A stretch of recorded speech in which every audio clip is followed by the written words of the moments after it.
সাহাবায়ে কেরামদেরকে ডেকে ডেকে বলেন, সাহাবীরা রে, আমি আমার জুলাইবিবের লাশটা নিজে কবরের মধ্যে শোয়াইব। নবী আমার জুলাইবিবের লাশটা কবরের মধ্যে শোয়াইয়া একবার চোখের পানি ছেড়ে দিয়েছে, আবার নবীজি একটা মুস্কি হাসি দিয়েছেন। আল্লাহু আকবার। সাহাবায়ে কেরাম ডেকে ডেকে বলেন, নবীজি আপনি যখন জুলাইবিবিকে কবরের মধ্যে শোয়াইলেন, আমরা তাকায় দেখেছি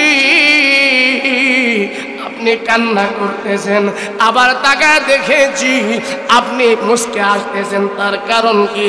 নবী আমার ডেকে ডেকে বলেন, সাহাবীরা আমার জুলাইবিব আল্লাহ তাআলার জন্য, আল্লাহর দ্বীন কায়েমের জন্য নিজের বাসর ঘরকে না প্রাধান্য দিয়া আমি নবীজিকে প্রাধান্য দিয়েছেন। সাহাবীরা আমি আবার জুলাইবিবকে যখন কবরের মধ্যে শোয়াই, আমি তাকায় দেখি আল্লাহ তাআলার অসংখ্য অগণিত ফেরেশতারা। নবীজি বলেন, আমার জুলাইবিবকে আল্লাহ তাআলার পক্ষ থেকে অসংখ্য অগণিত হুরবুরিরা আমার জুলাইবিবকে ইস্তেকবাল দেওয়ার জন্য আসতেছে। সুবহানাল্লাহ। আল্লাহ পাক আমাকে আপনাকে বিনা দরখাস্তে শেষ নবী আখিরি পয়গম্বর নবী মুহাম্মদুর রাসূলুল্লাহ সাল্লাল্লাহু আলাইহি ওয়াসাল্লামের উম্মত হিসাবে দুনিয়াতে পাঠাইলেন। এই জন্য আমরা খুশি না বেজার? জোরে বলেন। আল্লাহ পাক রব্বুল আলামিন আমাদেরকে সর্বশ্রেষ্ঠ নবী দান করেছেন। এখানেই ক্ষান্ত হইতে পারতেন। আল্লাহ পাক কোরআনুল কারীমের মধ্যে আমাকে আপনাকে কিয়ামত পর্যন্ত যত আনেওয়ালা উম্মত দুনিয়াতে আসবে সকলকে আল্লাহ পাক বলে দিয়েছেন, কুল ইন কুনতুম তুহিব্বুনাল্লাহ, কুল ইন কুনতুম তুহিব্বুনাল্লাহ ফাত্তাবিউনি يحببكمullah ويغفر لكم ذنوبكم والله غفور رحيم। আল্লাহ পাক রব্বুল আলামিন বলেন, কুল হে নবী আপনি বলুন, কিয়ামত পর্যন্ত যত আনেওয়ালা উম্মত দুনিয়ার জমিনে আগমন করবেন, তাশরীফ আনবেন, হাবিবুল্লাহ আপনি আপনার উম্মতকে জানায়া দেন, আমি আল্লাহ তাআলার ঘোষণা, এই দুনিয়ার জমিনে যারা আমাকে পাইতে চায়, আমার ভালোবাসা পাইতে চায়, আমি আল্লাহ পাক রব্বুল আলামিনকে পাইতে চাই, তারা যেন দুনিয়ার জমিনে আপনি নবীকে দুনিয়ার জমিনে ভালোবাসেন। সুবহানাল্লাহ। এই দুনিয়ার জমিনে আমরা যারা বসবাস করি, আমরা নবীজিকে চাই কি চাই না? জোরে বলেন। আল্লাহকে চাই কি চাই না? আমার আল্লাহ তাআলা জানায়া দেয়, ও আমার বন্ধু হাবিবুল্লাহ আপনি আপনার উম্মতকে জানায়া দেন, এটা আমি আল্লাহ তাআলার ঘোষণা। এই দুনিয়ার জমিনে যারা আমি আল্লাহকে ভালোবাসতে চাই, আমি আল্লাহ তাআলাকে পাইতে চাই, এই দুনিয়ার জমিনে যেন তারা আপনি নবীকে ভালোবাসেন। মুসলমান ইমানদার দিলের কান লাগায় শুনে যাও, দিলের কান লাগায় একটু শুনে যাও। আমরা কিন্তু মুখে মুখে বলি আমরা আল্লাহকে পাইতে চাই, নবীজিকে ভালোবাসি, এটা হলো আমাদের মুখের কথা, কাজে কর্মে কিন্তু আমাদের কোনো মিল নাই। আল্লাহ তাআলা বলেন, ও আমার বন্ধু এই দুনিয়ার জমিনে যারা আমি আল্লাহকে ভালোবাসে এটা প্রমাণ করতে চাই, তারা যেন আপনি নবীকে ভালোবাসে। আর যারা আপনি নবীকে ভালোবাসবে, আমার ভালোবাসা হয়ে যাবে। আর আমি আল্লাহকে যারা দুনিয়ার জমিনে সন্তুষ্ট করতে পারবে, আমি আল্লাহ তাআলা তাদের জন্য দুইটা পুরস্কার রেখে দিয়েছি। সুবহানাল্লাহ। এক নাম্বার পুরস্কার হলো আল্লাহ তাআলা বলেন ইউহিব্বুকুমুল্লাহ, আমি তাদেরকে নিজেই মহব্বত করব, আমি আল্লাহ তাআলা তাদেরকে নিজেই মহব্বত করব। দুই নাম্বার পুরস্কার হলো আমি মহব্বত করব তা নয়, আমি আল্লাহ তাআলা আমার বান্দাদের জিন্দেগির গুনাহগুলো মাফ করে দেব। সুবহানাল্লাহ। রে মুসলমান, আল্লাহ তাআলা বলে এই দুনিয়ার জমিনে যারা আমি আল্লাহ তাআলার সন্তুষ্টি পাইতে চাই, আমি আল্লাহ তাআলার ভালোবাসা পাইতে চাই, তারা যেন নবীজিকে ভালোবাসবে। আমার নবী জানায়া দেয়, ও আমার উম্মত, তোমরা যারা আমি নবীজিকে ভালোবাসবা, তোমাদেরকে আমি নবীজি মাপকাঠি দিয়ে দিয়েছি। নবীজি বলেন আমার ভালোবাসার মাপকাঠি হলো মান আহাব্বা সুন্নতি ফাকাদ আহাব্বানি ওয়া মান আহাব্বানি কানা মাই ফিল জান্নাহ। এই দুনিয়ার জমিনে যারা আমি নবীজির মহব্বত করবে, আমি নবীকে ভালোবাসবে, তারা যেন আমি নবীজির সুন্নত দুনিয়ার জমিনে কুঙ্কাণু ভাবে পালন করে। আল্লাহ তাআলা বলেন আমাকে যারা ভালোবাসতে চায়, আমি আল্লাহ তাআলার সন্তুষ্টি যারা দুনিয়ার জমিনে পাইতে চায়, তারা যেন নবীজিকে ভালোবাসে। আমার নবী জানায়া দেয় এই দুনিয়ার জমিনে যারা আমি নবীজিকে ভালোবাসবে, মুখে স্বীকার করবে, তারা যেন আমি নবীজির রেখে যাওয়া সুন্নত অনুযায়ী তাদের জীবন গঠন করে। সুবহানাল্লাহ। নবীজির সুন্নত অনুসারে জীবন গঠন করে সোনালী যুগ উপহার দিয়েছেন সাহাবায়ে কেরাম। শুধু নবীজিকে মহব্বত করে মুখে না, তারা কাজে কর্মে নবীজির ভালোবাসা সমাজের মানুষদেরকে দেখায় দিয়েছে। সুবহানাল্লাহ। আল্লাহ নবীর সাহাবায়ে কেরাম রাদিয়াল্লাহু তাআলা আলাইহিম আজমাইন, আল্লাহ নবীর সাহাবীরা এই দুনিয়ার জমিনে দৃষ্টান্ত কায়েম করে গিয়েছেন। নবীজির সাহাবীরা শুধু মুখে নবীজিকে ভালোবাসে নাই, নবীজির সামনে পিছনে ডাইনে তাকিয়া নবীজিকে পাহারা দিয়েছেন, নবীজিকে ভালোবেসেছেন। নবীজির সঙ্গে তারা যুদ্ধের ময়দানে অংশগ্রহণ করেছেন, নবীজির সঙ্গে যুদ্ধের ময়দানে অংশগ্রহণ করেছেন। এ মুসলমান, গুরু খাওয়ান না মুসলমান, একটু দিলের কান লাগাইয়া শুনে যাও। আজকে তুমি নিজে মুসলমান দাবি করো, তোমার 3.5 হাত বুড়ির দিকে তাকাইলে নবীজির সুন্নতের বিন্দু মাত্র প্রকাশ পায় না। একজন মানুষ যদি একজন মানুষের অনুকরণ করে, তার চেহারার মধ্যে, তার চাল চলনে, তার পোশাকের মধ্যে তা ফুটে ওঠে, ঠিক কিনা জোরে বলেন? ব্রাজিলের সাপোর্টার আছে, আর্জেন্টিনার সাপোর্টার আছে, তাদের পোশাক আশাকে, তাদের চেহারা দেখলে এই লিস্টটা বোঝা যায় কে কাকে মহব্বত করে, ঠিক কিনা জোরে বলে? অথচ আমার আল্লাহ তাআলা জানায়া দিয়েছেন, এ আমার বান্দা, আমি আল্লাহ তাআলা জানায়া দেয়, আমি আল্লাহ তাআলা জানায়া দেয়। আল্লাহ যদি না বইলা আমরা নিজেরা বলতাম, তাহলে তার প্রতিক্রিয়া কেমন হতো? আমি যদি বলতাম এমন লোকটা খারাপ, আপনারা আমার কথা বিশ্বাস করতেন না। আমার আল্লাহ তাআলা জানায়া দিয়েছেন, আমার বান্দাদের মধ্য থেকে এমন লোক আসবে, তারা থাকবে দুই মুখী। কয় মুখী? দুই মুখী, সামনে কথা বলবে, পিছন দিক দিয়ে আরেক কথা বলবে, তাদের কথার মধ্যে বিন্দু মাত্র মিল থাকবে না। ঠিক কিনা জোরে বলে?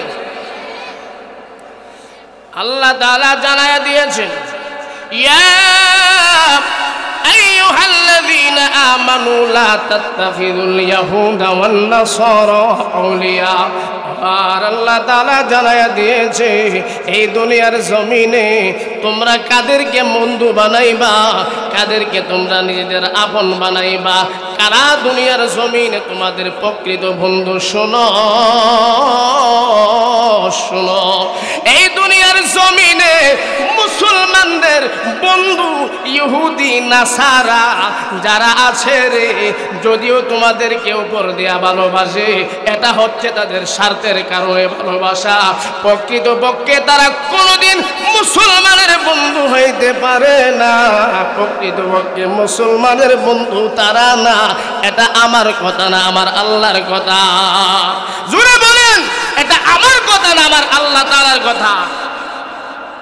ইহুদি নাসারা সকলেই ভাই ভাই, তারা এক এবং নেক হয়ে চলতে পারতেছে। আজকে মুসলমানদেরকে দাবিয়ে দেওয়ার জন্য চতুর্মুখী ষড়যন্ত্র চলতেছে, অথচ মুসলমানের সন্তানেরা আজকে নিজেরা এক হইতে পারে নাই।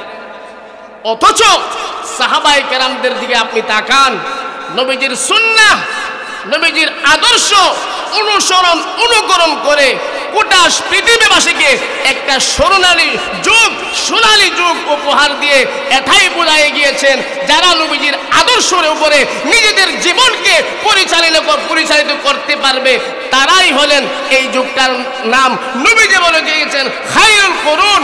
এটা হচ্ছিল সোনালী যুগ, যারা ছিল নবীজির আদর্শে আদর্শবান। সুবহানাল্লাহ। আজকে তো আমরা নবীজির আদর্শ থেকে আমরা পিছিয়ে গিয়েছি, সেই জন্য আজকে মুসলমানদের এত দুর্দশা। মুহতারাম হাজিরিন, নবীজির সাহাবীরা নবীজিকে কেমন ভালোবাসতেন, নবীজির আদর্শ অনুসরণ করে তাদের জীবন বিলিয়ে দিয়েছেন। তারপরেও নবীজিকে বিন্দুমাত্র নবীজির কাছ থেকে তারা পলায়ন করে না। যারা পলায়ন করেছেন, কিয়ামত পর্যন্ত স্বর্ণীয় অক্ষরে তাদের নামটা লেখা থাকবেন, তাদের নাম হলো মুনাফিক। তাদের নাম কি জুড়ে বলেন? নবীজির সাহাবীরা, আজকে তো বলা হয় যুদ্ধের কথা বললে, মুসলমানেরা যখন যুদ্ধের কথা শুনে, একটা শ্রেণীর লোক আছে আমাদের মধ্য থেকে বলেন, হুজুরেরা যুদ্ধের কথা বলে অন্য কোনো কথা বলতে পারে না। আল্লাহর কসম খেয়ে বলি, নামাজ যেমন ভাবে ফরজ করেছেন, আল্লাহ জিহাদকে ফরজ করেছেন। আপনাকে আমাকে বুঝতে হবে আগে জিহাদ কোনটাকে বলা হয়, জিহাদ কোনটাকে বলা হয়, আর জঙ্গি কোনটাকে বলা হয়। এই বিষয়টা আমরা জানি না বিদায় আজকে মুসলমানদের সন্তানদের ব্রেন ওয়াশ করে ইহুদি এবং নাসারারা মুসলমানদেরকে বিভিন্ন মাদক আসক্ত বানায়া তাদের ব্রেন ওয়াশ করিয়া আজকে আমাদের মধ্যে দ্বন্দ্ব লাগিয়ে দিচ্ছে। অথচ আমরা মুসলমানের সন্তান হিসাবেও এটা আমরা কম্পেয়ার করতে পারি না। যুদ্ধ কোনটা, জিহাদ কোনটা, সন্ত্রাস কোনটা, জঙ্গি কোনটা। বহু যুদ্ধের মধ্য থেকে একটা যুদ্ধের নাম জঙ্গে উহুদ। আসেনি জোরে বলেন? জঙ্গে উহুদ। যারা আমাদেরকে জঙ্গি বলে গালি দাও, তোমাদেরকে স্পষ্ট করে জানাই দিতে চাই, জঙ্গি বললে আমরা মোটেও কষ্ট পাই না। জঙ্গে উহুদের ময়দানে আল্লাহর হাবিব সাল্লাল্লাহু আলাইহি ওয়াসাল্লাম নিজে সেনা প্রধান হয়ে উহুদের ময়দানের মধ্যে যুদ্ধ পরিচালিত করেছেন। ঠিক কিনা জোরে বলেন? জঙ্গে বদরের মধ্যে নবীজি যখন গোটা কাফেরেরা মুসলমানদের অস্তিত্ব দাবিয়ে দেওয়ার জন্য এক হয়ে গিয়েছিলেন, সেই সময়ে প্রধান সেনা প্রধান হয়ে আল্লাহর হাবিব সাল্লাল্লাহু আলাইহি ওয়াসাল্লাম যুদ্ধের ময়দানে অল্প কিছু সৈন্য নিয়ে 313 জন সাহাবী নিয়ে বিপরীত দিকে হাজার হাজার অস্ত্র সহ যে কাফেরদের গোষ্ঠী ছিল, আল্লাহর হাবিব সাল্লাল্লাহু আলাইহি ওয়াসাল্লাম তাদের বিরুদ্ধে যুদ্ধ করে গিয়েছেন। এই জন্য আমাদেরকে জঙ্গি বললে আমরা মোটেও কষ্ট পাই না। কারণ হলো আল্লাহর হাবিব সাল্লাল্লাহু আলাইহি ওয়াসাল্লামকে আমরা আমাদের জীবন দিয়ে ভালোবাসি। আল্লাহর হাবিবের আদর্শ, আল্লাহর হাবিবের সুন্নতের মধ্যে এটাও পড়ে। কিন্তু খবরদার, মুসলমানেরা কখনোই সন্ত্রাসবাদকে প্রশ্রয় দেয় না।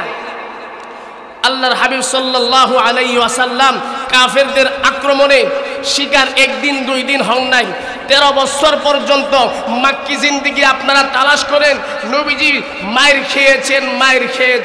খেয়েছেন। নিরুপায় হওয়ার পরে আল্লাহ তাআলার আদেশে মক্কা থেকে হিজরত করে মদিনায় চলে আসছে। কাফেরের গোষ্ঠীরা তারপরেও হেমত হয় নাই, ইসলামকে পৃথিবী থেকে চিরতরে মুছে দিবে এই ষড়যন্ত্র করতেছে। আল্লাহর হাবিব সাল্লাল্লাহু আলাইহি ওয়াসাল্লাম এই খবরটা গোপন সূত্রে শুনতে পেয়ে সাহাবায়ে কেরামদেরকে বলতেছেন, ও আমার সাহাবীরা,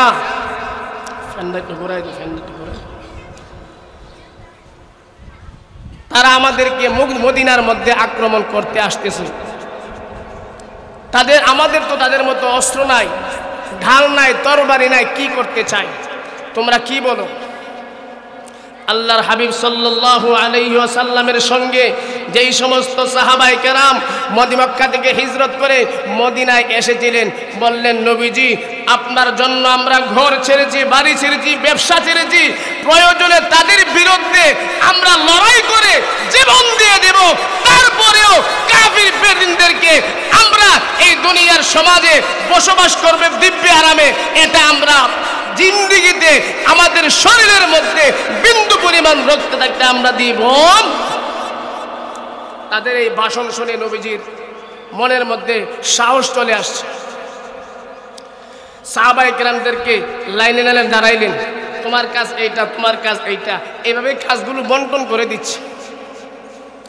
মুসলমান ইমানদার, আল্লাহর হাবিব সাল্লাল্লাহু আলাইহি ওয়াসাল্লাম সাহাবায়ে কেরামদেরকে তাদের কাজগুলো বন্টন করে দিচ্ছেন।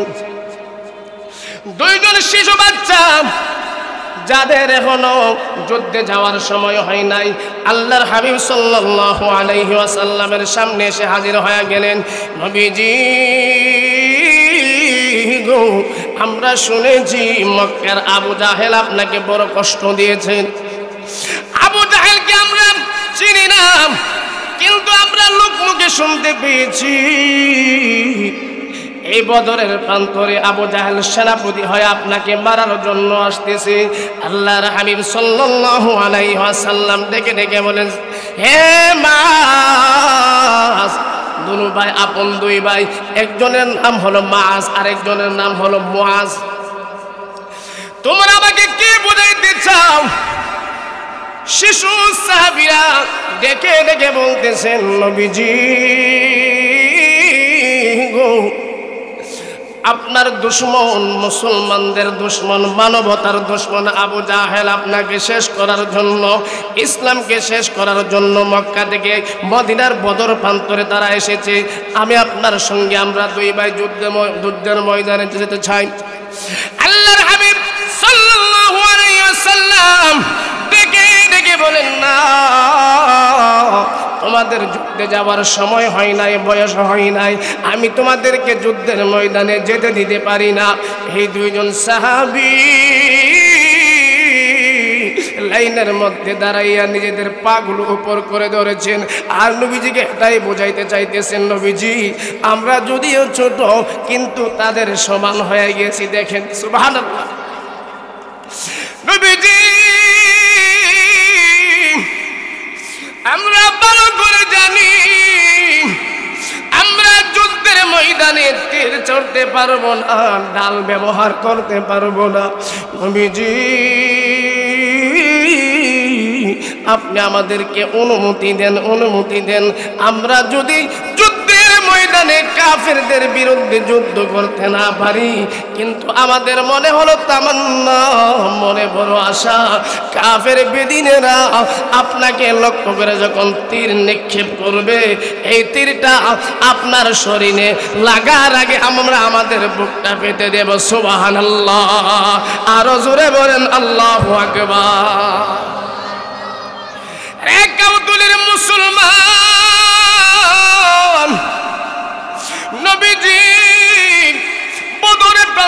চলে গিয়েছেন যুদ্ধের ময়দানে। আল্লাহর হাবিব সাল্লাল্লাহু আলাইহি ওয়াসাল্লাম মুসলমান নবীজির আদর্শ একটু ফলো করো। জিন্দেগিতে কোনোদিন মানুষকে কোনোদিন আগে আক্রমণ করে নাই।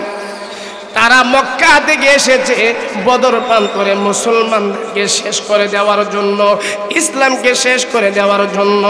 এক পর্যায়ে বদরের প্রান্তরে যুদ্ধ শুরু হয়ে গেল। মুসলমানেরা বীর বিক্রমের মতো বদরের প্রান্তরে যুদ্ধ করতেছে।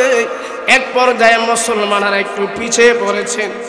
আমার নবী যাও এখান থেকে, নাসরাকুমুল্লাহু বিবাদিরি ওয়া আনতুম আযিল্লা।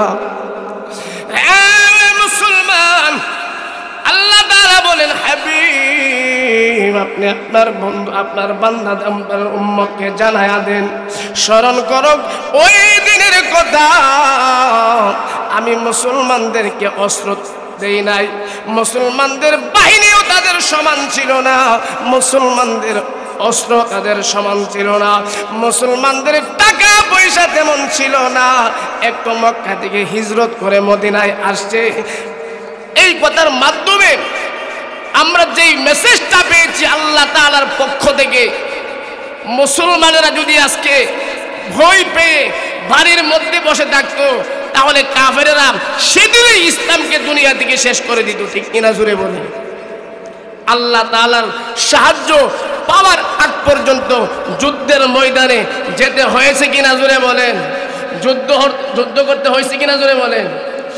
আজও যারা মুসলমানেরা নিজেদের ইমানের শক্তিকে ভুলিয়ান করে যখন কাফের বেদিনেরা মুসলমানদের উপরে আক্রমণ করবে, দেখেন না ফিলিস্তিনের উপরে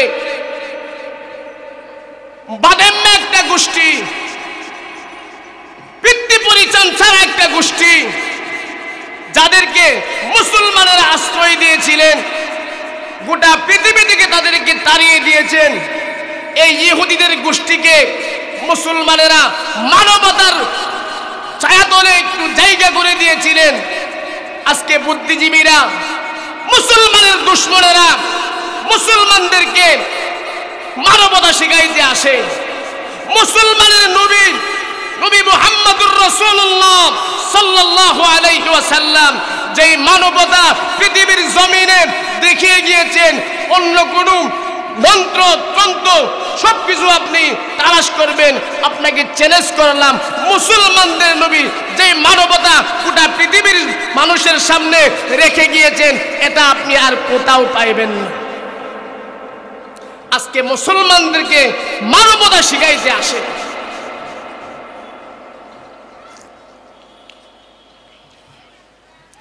বলতেছিলাম, নবীজির আদর্শকে অনুকরণ করেছেন, শুধু তা নয়, সাহাবায়ে কেরাম নবীজির আগে পিছে ডাইনে বামে থেকে নিজেদের জীবন পর্যন্ত দিয়ে দিয়েছেন। তারপরেও নবীজির কাছ থেকে বিন্দু মাত্র তারা পিছপা হয় না। আপনারা শুনে থাকবেন, নবীজি যখন উহুদের যুদ্ধের ময়দানে যাবে, উহুদের প্রান্তরে নবীজি যাবে, তার আগে একজন সাহাবী, এই সাহাবীর নাম হলো হযরতে জুলাইবিব রাদিয়াল্লাহু তাআলা আনহু। নবীজি সাহাবীকে ডেকে ডেকে বলতেছেন, সাহাবী তোমার তো অনেক বয়স হয়েছে, তুমি কি বিবাহ করবা নাকি?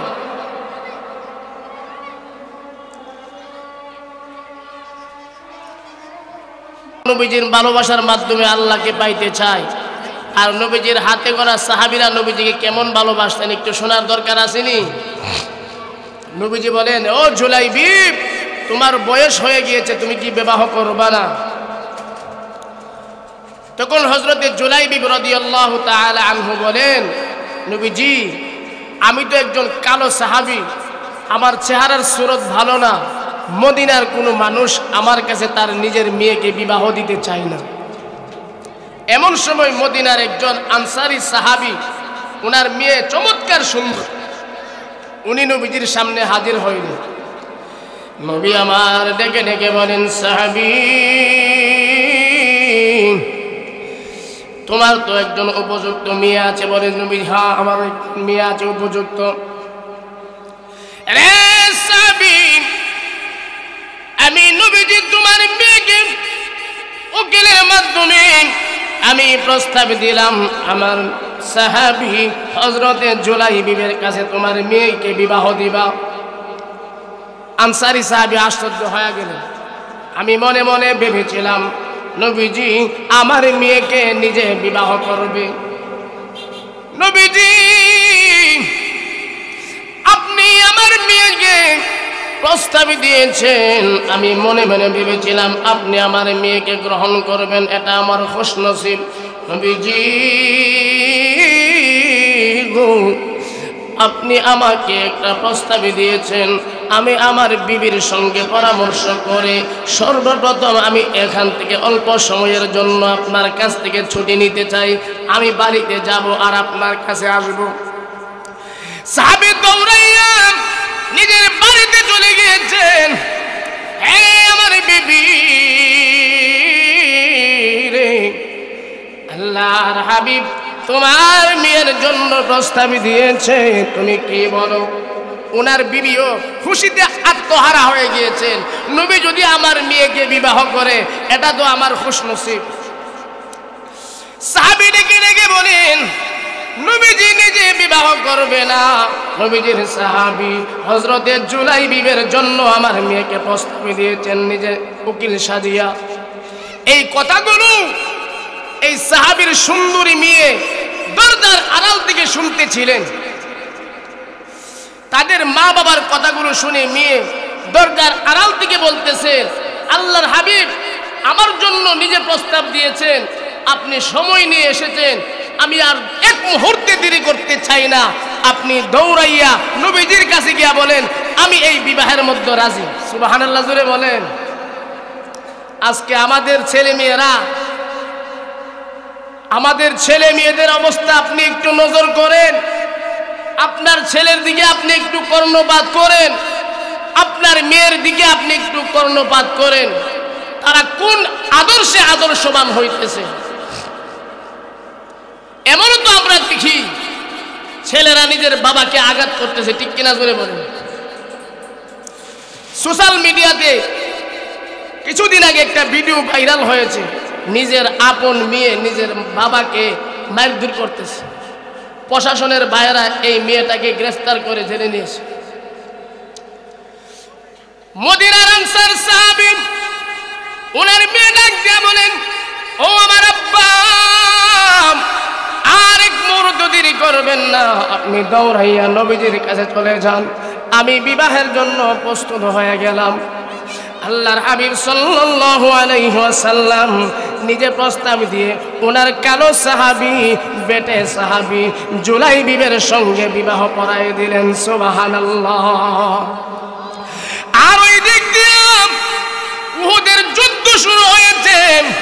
নবীজি সাহাবায়ে কেরামদেরকে নিয়ে উহুদের ময়দানে চলে গিয়েছেন যুদ্ধ করার জন্য। এই সাহাবী বিবাহ হয়েছে সবে মাত্র, এখনো বাসর করে নাই।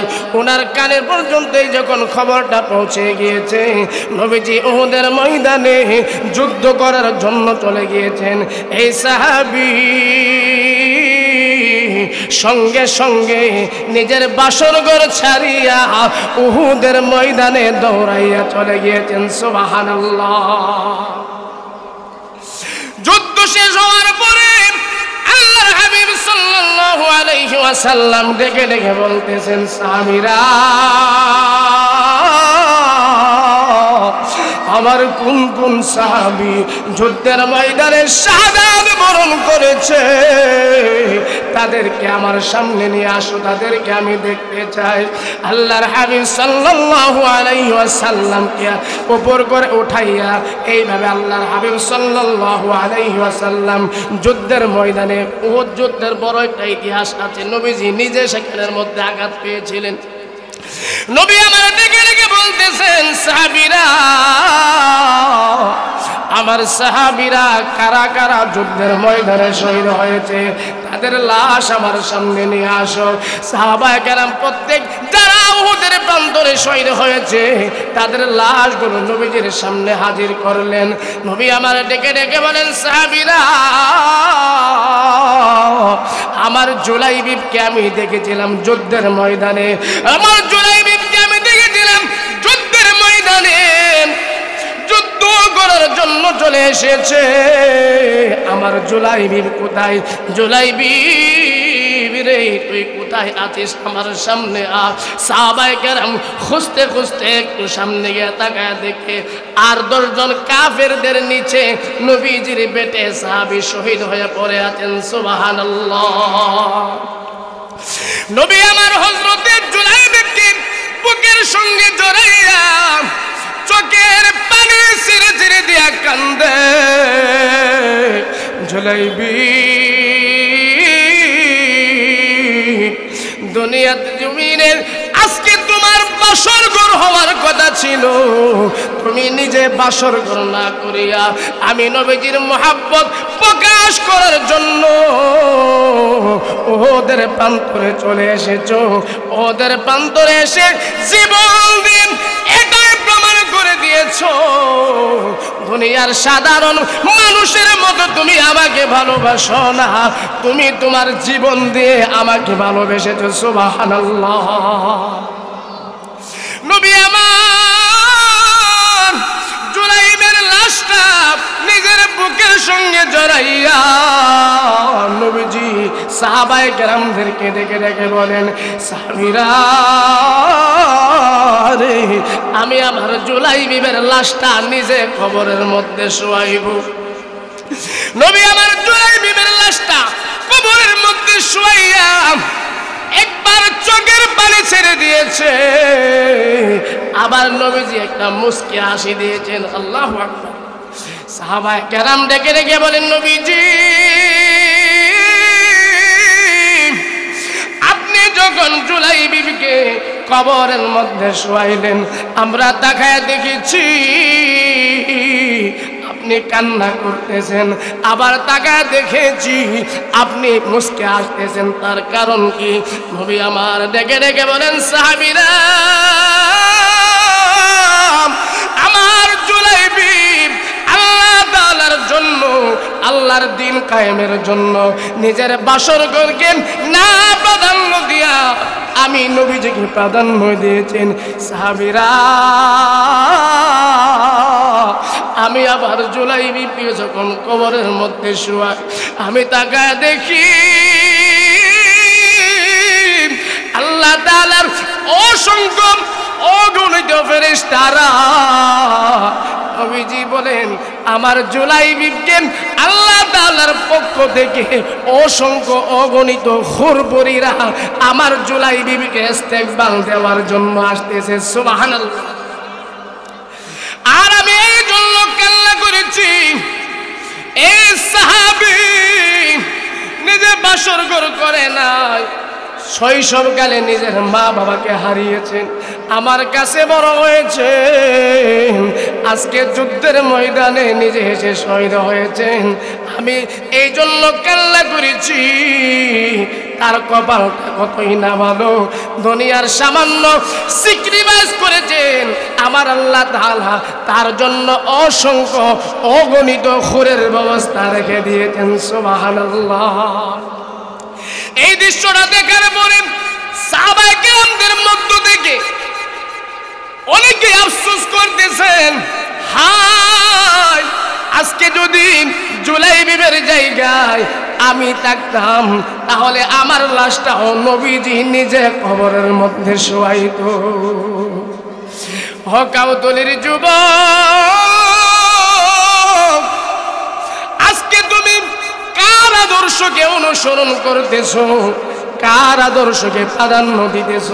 তুমি যদি আল্লাহ নবীর আদর্শকে প্রাধান্য দিয়া আল্লাহ নবীর আদর্শকে দুনিয়ার জমিনে আদর্শ মানিয়া তুমি দুনিয়া থেকে বিদায় হইতে পারতা, আমার আল্লাহ তো জানায়া দিয়েছেন যারা আমি আল্লাহ তাআলাকে পাইতে চাই তারা যেন নবীজিকে ভালোবাসেন, আর নবীজিকে ভালোবাসলে আমার আল্লাহ আমাদের জিন্দেগির গুনাহ মাফ করে দেবে।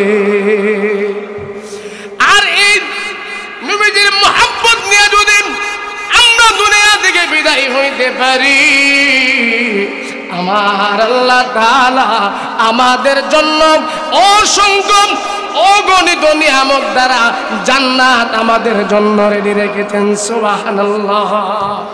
মুহতারাম হাজিরিন, আমরা যতদিন দুনিয়ার জমিনে বেঁচে থাকব নবীজির আদর্শ অনুসরণ অনুকরণ করে দুনিয়া থেকে বেঁচে থাকবো, ঠিক কিনা জোরে বলেন। আজকে আমি যেই কথা প্রথমে বলেছিলাম, মুসলমানেরা যখন যুদ্ধের কথা বলে, মুসলমানেরা যখন জিহাদের কথা বলে, একটা শ্রেণীর লোক আছে মুসলমানদের দিকে আঙ্গুল উঠায়া বলে তারা হলো জঙ্গি। তারা কি? জঙ্গি। তোমরা জঙ্গি বঙ্গি যাই বলো, আমরা তোমাদের কথায় বেজার না, আমরা খুশি হই না। তার কারণ হলো নবীজি সাল্লাল্লাহু আলাইহি ওয়াসাল্লাম নিজেই তো অসংখ্য যুদ্ধের ময়দানে সেনা প্রধান হয়ে যুদ্ধ করেছেন। আল্লাহ তাআলা নবীজির অনুসরণ অনুকরণ করেন আমাদের সকলকে দুনিয়া থেকে বিদায় হওয়ার তৌফিক দান করুক। সকলেই বলি আমিন। নামাজের সময় হয়ে গিয়েছেন।